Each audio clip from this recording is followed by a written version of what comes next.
mga kakusina! Ako po ulit, si Ate Angel ng Kusina ni Angel, and for today's video, tuturuan ko po ulit kayo ng another kakanin recipe na baka hindi mo pa nagagawa or nasusubukan sa iyong kusina, kaya't panoorin mo na ang buong video dahil madali lang po ito. So ito na nga mga kakusina, natutuwa ako sa recipe na to kasi dapat cornstarch yung gagamitin ko. Pero another twist, mali pala yung nagkuha kong ingredients sa aking ref. So ito, maganda pa rin naman yung kinalabasan niya. So panoorin mo na yan.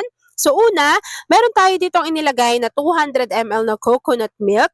Tapos po, yung pouch na yon nilagyan ko lang siya ng 200 ml na water para masimot yung pinakalaman at isinalin ko na rin siya dito sa ating kaserola. After nun, naglagay na ako dyan ng half teaspoon ng vanilla essence, 1 can or 370 ml ng evaporated milk, 1 can or 390 grams ng condensed milk. After po nating mailagay lahat ng ating liquid ingredients, hahaluin lang po natin ito ng maigi at take note na hindi pa nakabukas yung apoy sa ating kalan kasi gusto natin dito ma-mix muna ng maigi yung ating mga ingredients. So kapag nahalo na po natin ito ng maigi, tsaka pa lang natin bubuksan yung apoy sa ating kalan. So, lulutuin lang natin yung ating milk mixture hanggang sa makita po natin na kumukulo na ito. So, habang hinihintay ko na kumulo yung ating milk mixture, marami pa rin sa inyo nagtatanong kung ano nga ba yung ginagamit kong lutuan dito sa aking kusina. So, ito po yung Gaslight. Marami kayong kulay na pagpipilian yan. Pwedeng-pwede rin kayong makabili niyan online. So, after po nating makita na medyo kumukulo na yung ating milk mixture, eto na nga, so imbis na cornstarch yung ginamit ko, ang nakuha ko pala ay all-purpose flour. So naglagay tayo dyan ng 1 cup, tapos po dinissolve lang natin ito sa 2 cups of water. After po nating matunaw yung ating all-purpose flour, isasalin po natin yan dito sa kumukulo nating mixture. Pero siguraduhin po natin na mahina na yung apoy sa ating kalan. At kapag naisalin na natin to dito, hahaluin po natin to continuously sa mahinang apoy at kukunin po natin yung ganitong klaseng consistency. Pero naglagay po ako dito ng 2 tablespoon ng butter para po medyo magkinis naman yung kalalabasan ng consistency or ng pinakakakanin natin. So habang hinahalo natin yan mga kakusina, please don't forget to like and follow yung ating Facebook page, Kusina ni Angel. Kung meron ka ring Instagram, paki-follow na rin ako doon, Kusina ni Angel.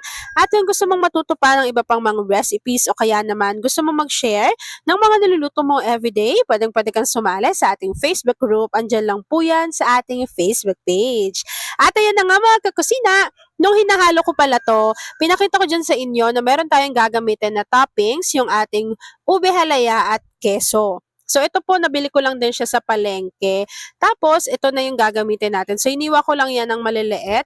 Nasa sa inyo na kung paano nyo siya lalagyan ng toppings. So, ito na nga, maganda rin naman yung kinalabasan ng ating recipe. Kaya tuwang-tuwa ko na kahit hindi cornstarch yung ginamit natin, kuhang-kuha pa rin natin yung nagawa kong recipe. So, sinalin ko lang to dito sa aking microwavable tub na merong tig 500 ml. Tapos, nilagay ko na dyan yung ating toppings na keso, pati yung ating ube halaya. Tapos po, ihintayin lang natin to na mag-set or mag-firm and then ipapakita ko sa inyo kung ano yung natapos nating easy dessert recipe.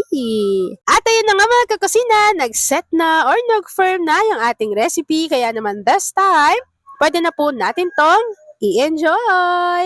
At ayun na nga mga kakusina, tapos na po ang ating ube cheese alamaha. Kung nagustuhan mo yung ating video, please like and share this video. At kung hindi ka pa nakakapag-subscribe sa aking YouTube channel na Kusina ni Angel, please click subscribe button, click mo na yung notification bell, click all para lagi kang updated sa bawat ina-upload kong mga videos. Yun lang mga kakasina. Thanks for watching and enjoy this video. By the way, pakishare ng ating video lalo na kung isa ka din sa kakanin lover.